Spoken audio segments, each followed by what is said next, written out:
Good morning ma'am. Good morning. Good morning ma'am. Good morning. आवाज आ रही है? Good morning ma'am. Yes, आवाज आ रही है इसको? Good Yes, morning ma'am. Ma'am. Good morning. Sanskrit का टेस्ट हो गया था क्या आपका? Yes ma'am. क्या सबने कैसा गया? Good morning ma'am. Good morning. सबने कर लिया टेस्ट, कैसा गया? मैम उसमें मैम, दो कर क्वेश्चन लिया। तो आपने कराए ही नहीं थे। क्या क्या नहीं करवाए दो थे? क्वेश्चन तो कराए ही नहीं। मैम वो भी कर लिए। कौन से? मैम वो दो क्वेश्चन लास्ट के। क्या था क्वेश्चन, क्या मैम, था? राम शब्द। राम शब्द बालक करवाए तो बालक के जैसे ही राम के बनेंगे। मैंने कहा भी था मैम दो अकारांत जितने भी शब्द है ना वो सारे उसमें वैसे बनेंगे। मैम आपने चैप्टर वाले भी नहीं कराए थे। चैप्टर यस वाले मैम, चैप्टर वाले भी नहीं करवाए थे। कौन सा नहीं करवाया था? चैप्टर में तो सारे करवाए थे, फर्स्ट चैप्टर वाले तो। मैम स्टार्टिंग के मैम, चार ही सिर्फ ब्लैंक्स करवाए थे। क्या? स्टार्टिंग के चार ही कराए थे। बाद में के नहीं करवाए थे? No ma'am. चलो मैं देखूंगी। हाँ, आज हम पढ़ने वाले हैं कारक। ग्रामर स्टार्ट करेंगे, ग्रामर में पढ़ेंगे कारक। कारक किसे कहते हैं? कारक किसे कहते हैं? कारक की परिभाषा होती है क्रिया, जनकत्वम, कारकत्वम। इसका मतलब क्या होता है? क्रिया को उत्पन्न करने वाला क्या होता है? कारक होता है। जो क्रिया को जन्म देता है, क्रिया को उत्पन्न करता है, वो क्या होता है? कारक। हिंदी में कारक कितने होते हैं? हिंदी में कारक कितने होते हैं? 8, ठीक है ना। संस्कृत में कारक होते हैं 6, पढ़ेंगे हम 8, लेकिन 2 को कारक क्यों नहीं मानते हैं, 6 कौन कौन से होते हैं और 2 क्यों नहीं होते हैं, उन सब के बारे में हम पढ़ेंगे। देखो, 1 2 3 4 5 6 7 8, है ना। पहला कारक है कर्ता। कौन सा है? कर्ता कारक। पहला कारक है कर्ता कारक। दूसरा कर्म कारक। तीसरा करण कारक। चौथा संप्रदान कारक। पांचवा अपादान। छठा संबंध। सातवां अधिकरण और आठवां संबोधन। संबोधन। अब ये बताओ मुझे, संस्कृत में विभक्तियां कितनी होती है? विभक्तियां कितनी होती है? 7 कितनी होती है? 8 7 होती है। लास्ट वाला तो संबोधन होता है, और संबोधन में कौन सी विभक्ति आती है? प्रथमा। संबोधन में हमेशा कौन सी विभक्ति आएगी? प्रथमा, ठीक है ना। जैसे देखो, कर्ता का चिन्ह क्या होता है? कर्ता ने कर्म को करण करण के से या द्वारा संप्रदान के लिए अपादान से अलग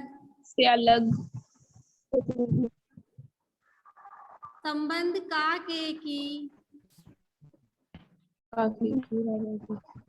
अधिकरण में पर संबोधन हे ही अरे अरे ओ। अब देखो कर्ता कारक में कौन सी विभक्ति होगी? प्रथमा। जहां भी आपको प्रथमा दिखे वहां पे कौन सा कारक होगा? कर्ता कारक। ठीक है। कर्म में कौन सी होगी? द्वितीया। करण में कौन सी होगी? तृतीया। संप्रदान में कौन सी होगी? चतुर्थी। तृतीय। अपादान में पंचमी। संबंध में षष्ठी।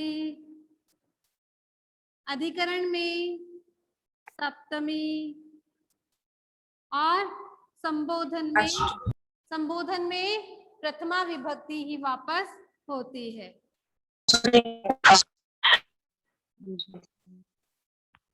देखो कारक ने कर्म को करण से संप्रदान के लिए अपादान से अलग संबंध का के की अधिकरण में पर और संबोधन हे रे ये वॉल्यूम अपना कम रखो थोड़ा।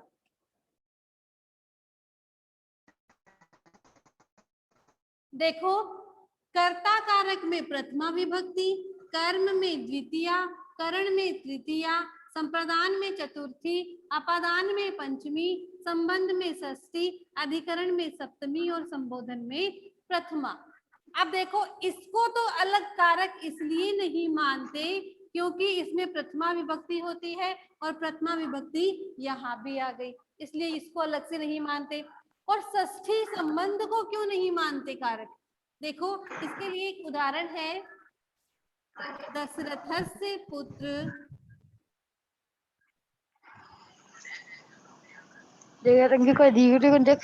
दशरथस्य पुत्र राम है रावणम हत्वा। दिक्कत है फिर हो जाएगी। ये कौन है? दशरथस्य पुत्र राम है रावणम हतवान। अब ये जो दशरथस्य है इसमें कौन सी विभक्ति है? रामस्य में कौन सी विभक्ति आती है?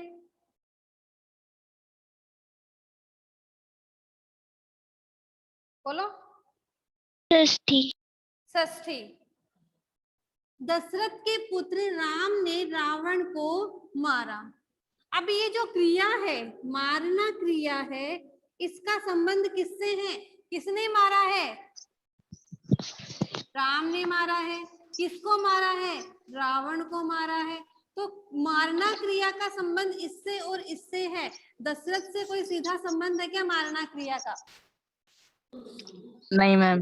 नहीं है ना, तो इसका क्रिया से सीधा संबंध नहीं होता, इसलिए संबंध कारक को कारक नहीं माना जाता। और इस प्रकार संस्कृत में केवल 6 ही कारक माने जाते हैं। बोलो इतना समझ में आया? Yes ma'am. Yes ma'am. अब देखो इनके उदाहरण देखते हैं।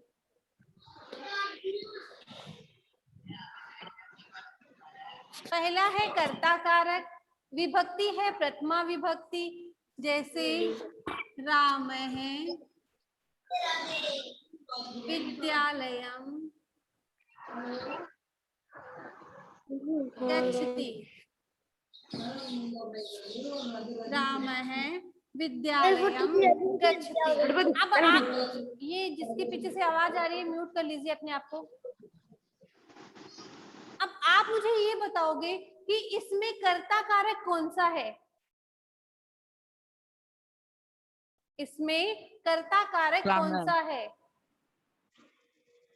राम है। राम है। राम है। क्यों? क्योंकि कर्ता कारक में हमेशा प्रथमा विभक्ति आती है, इसलिए राम में क्या है? प्रथमा विभक्ति है। और ये क्या है? राम है विद्यालयम गच्छति। गच्छति क्या हो गई? क्रिया। गच्छति क्या है? क्रिया। और विद्यालय क्या है? कर्म। क्योंकि कर्म में हमेशा द्वितीय विभक्ति होती है, इसलिए विद्यालय कर्म हो गया, राम कर्ता हो गया और गच्छति क्रिया हो गई। बोलो समझ में आया? Yes, ma'am. कारक अपने आप समझ में आ जाएंगे, बस आपको शब्द रूप याद होने चाहिए, ठीक है ना? जैसे मोहने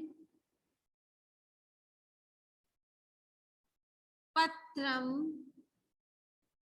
लिखती, मोहने पत्रम लिखती, इसमें मोहन क्या है? कर्ता कर्ता। पत्रम क्या है? कर्म कर्म तो इसमें पत्रम क्या हो गया? कर्म हो गया। और लिखती क्या है? क्रिया क्रिया। लिखती क्या हो गई? क्रिया। किया। ये हमने कैसे जाना कि पत्रम कर्म है? क्यों? क्योंकि कर्म में हमेशा कौन सी विभक्ति होती है? द्वितीय द्वितीय। कर्म में द्वितीय विभक्ति होती है। बेटा ये वॉल्यूम थोड़ा कम कर लो अपना। हाँ, करण। करण में कौन सी विभक्ति होती है? हमेशा तृतीय। करण में कौन सी विभक्ति होगी? तृतीय। द्वितीय लता कलमेन लिखती, लता कलम से लिखती है। अब यहाँ पे लता क्या है?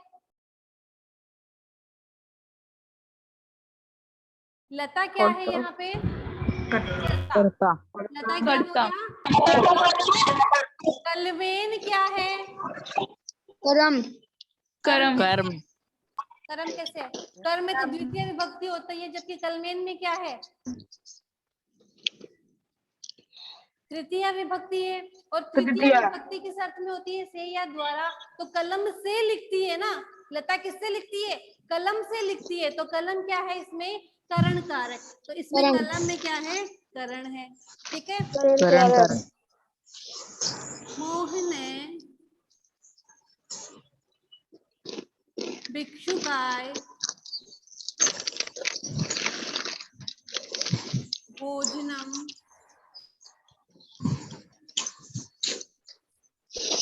ददाति। मोहन भिक्षु के लिए भोजन देता है। अब ये बताओ मोहन क्या है? मोहन क्या है? कर्ता। भिक्षु क्या है? संप्रदान। क्या है? संप्रदान। क्योंकि संप्रदान में हमेशा चतुर्थी विभक्ति होती है। रामायण में चतुर्थी होती है, तो भिक्षुकाय में भी क्या है? चतुर्थी है। इसलिए भिक्षुकाय क्या है? संप्रदान कारक है। अब देखो भोजनम क्या है? कर्म।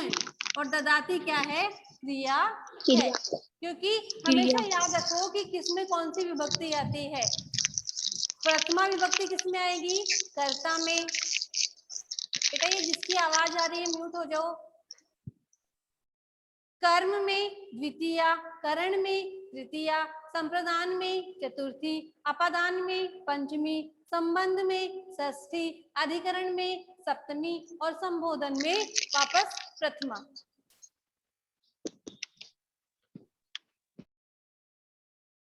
सोनू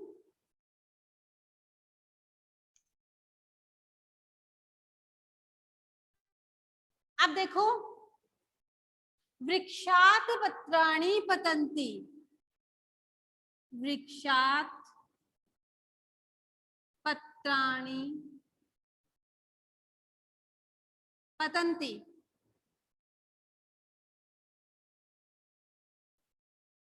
वृक्ष से पत्ते गिरते हैं। मतलब वृक्ष से पत्ते क्या हो रहे हैं? अलग हो रहे हैं। से अलग है ना। तो अलग होने में कौन सी विभक्ति होती है? कौन सा कारक होता है? अपादान कारक होता है। और अपादान में विभक्ति कौन सी होगी? पंचमी। तो यहाँ पे वृक्षात क्या है? अपादान कारक। पत्राणी क्या है? कर्म और पतंती क्या है? क्रिया।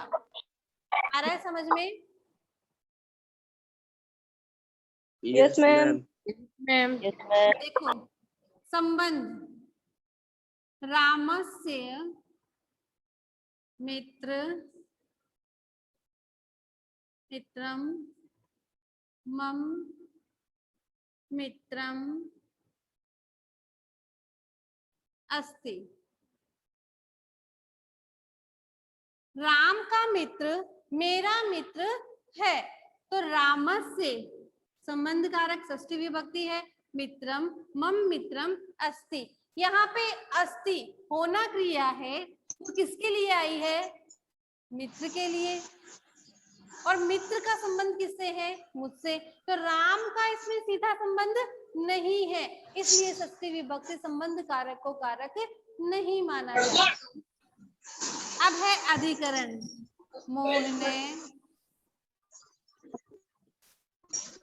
मोहने ग्रामे निवसति। मोहन गांव में रहता है। अब यहाँ पे बताओ अधिकरण कारक किसमें आया है? यहाँ पे अधिकरण कारक किसमें आया है? ये सोनू, आपकी आवाज ज्यादा आ रही है।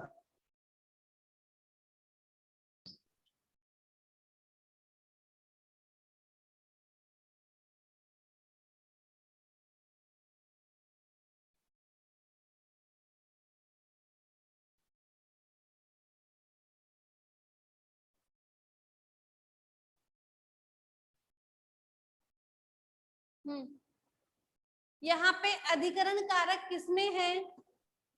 बताओ। ग्रामे। ग्रामे। गांव में। अधिकरण में या पर? तो गांव में क्या है?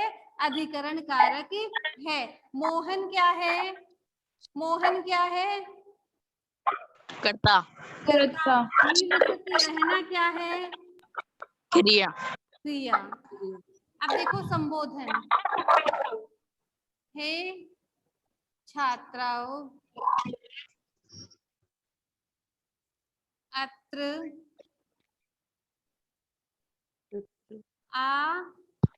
आगच्छते।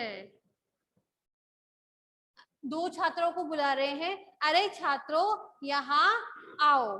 ठीक है, तो यहाँ पे छात्र है, छात्राओं, प्रथमा द्वितीया, प्रथमा द्विवचन है, तो यहाँ भी प्रथमा द्विवचन है, इसलिए इसमें भी प्रथमा विभक्ति ही होती है। इसको अलग से कारक इसलिए नहीं माना जाता। बोलो, ये सारे समझ में आए क्या? अभी और उदाहरण करेंगे इनके। नोट कर लीजिए। अब ये बताओ कि संस्कृत में टोटल कारक कितने होते हैं? 6। संस्कृत में 8। कारक कितने होते हैं? 8 6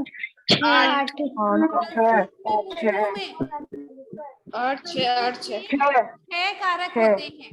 कितने होते हैं? 6 कारक। 6 कारक। संबंध को कारक क्यों नहीं माना जाता? संबंध को कारक क्यों नहीं माना जाता?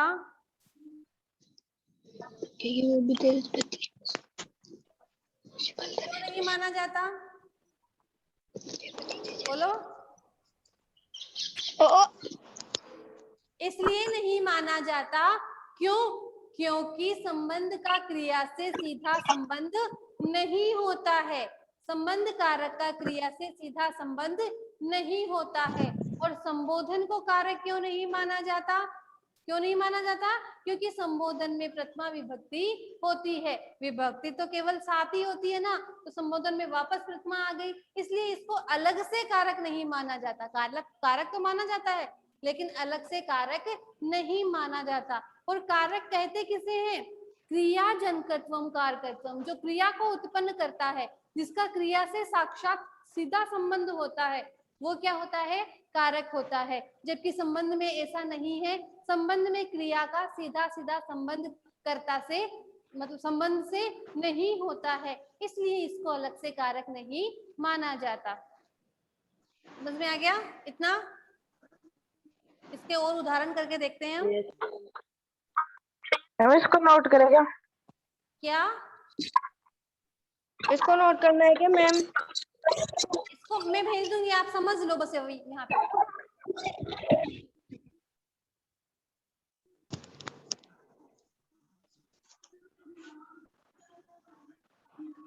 और आप रफ नोटबुक में साथ साथ नोट करना चाहो तो कर सकते हो, कोई दिक्कत नहीं।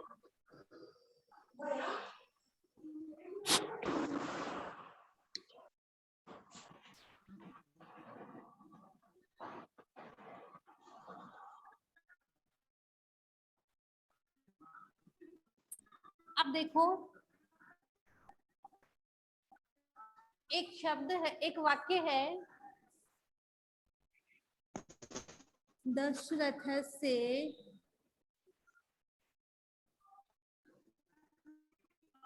पुत्र राम है लंकायाम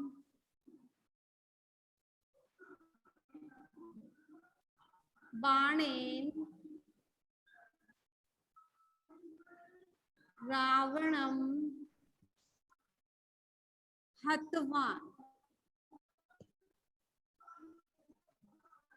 यहाँ पे कितने कारक हैं?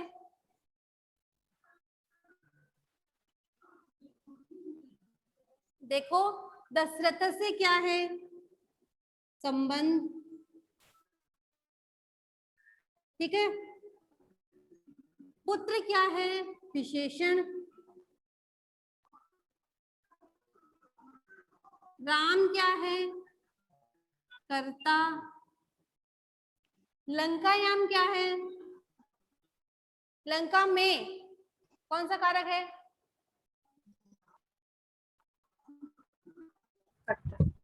लंका में कौन सा कारक है?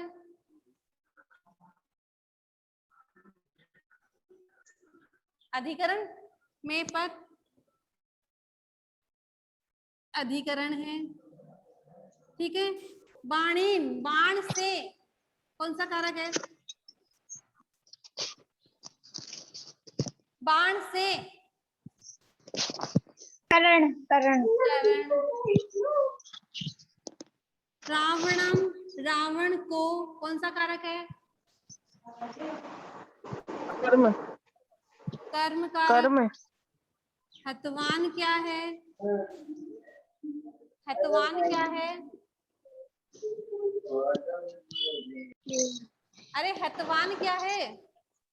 क्रिया, मारा। क्या है? क्रिया। क्रिया।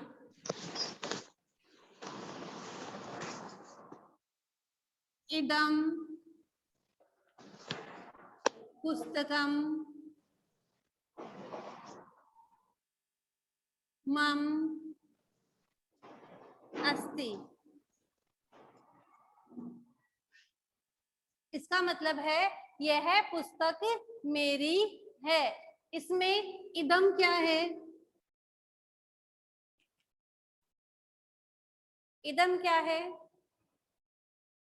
यह क्या है? सर्वनाम। क्या है? सर्वनाम। पुस्तकम क्या है? यह पुस्तक क्या है? कर्ता। मम संबंध। अस्ति क्या है? क्रिया है, होना क्रिया है ना। मोह ने,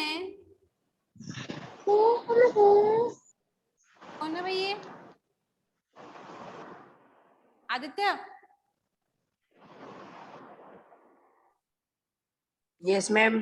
बोलो क्या प्रॉब्लम है? No ma'am.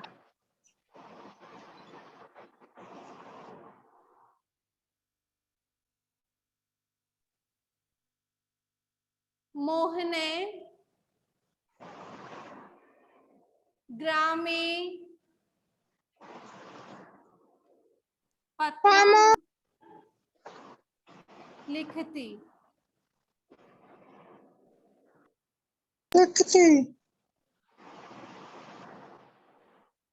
Lucky, Meena, Yes, ma'am. बोलो। मोहने ग्रामे पत्रम लिखती। मोहन गांव में पत्र लिखता है। अब ये बताओ मोहन है तो क्या है इसमें? करता। ग्रामे क्या है? ग्रामे क्या है? अधिकरण। अधिकरण।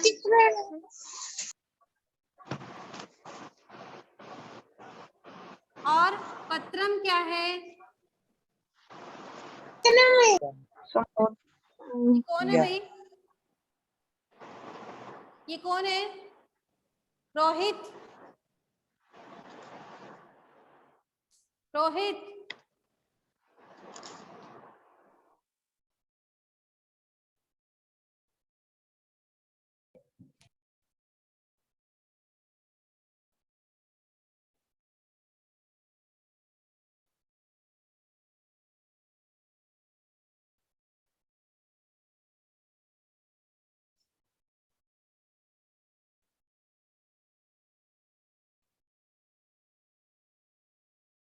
पत्रम क्या है इसमें? क्रम। पत्र को लिखता है करुण, तो क्या आएगा? क्या आएगा? कर्म कर्म। को, कर्म, पत्र क्या है? कर्म, और लिखती कर्म, क्या है? क्रिया, लिखना क्या है? क्रिया। क्रिया। क्रिया। लिखना क्या है? क्रिया। आ रहा है समझ में? इसमें यस मैम। Yes ma'am. हाँ, एक और देखो उदाहरण आप, जैसे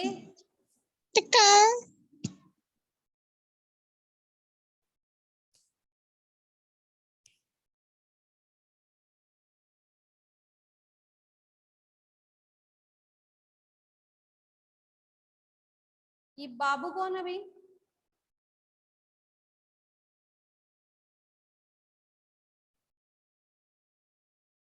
हम्म,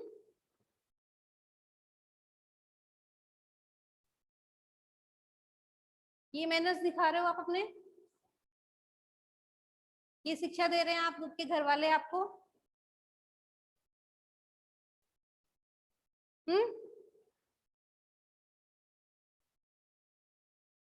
बाबू एक बार अपना वीडियो ऑन करना। ये बाबू नाम से कौन है जो?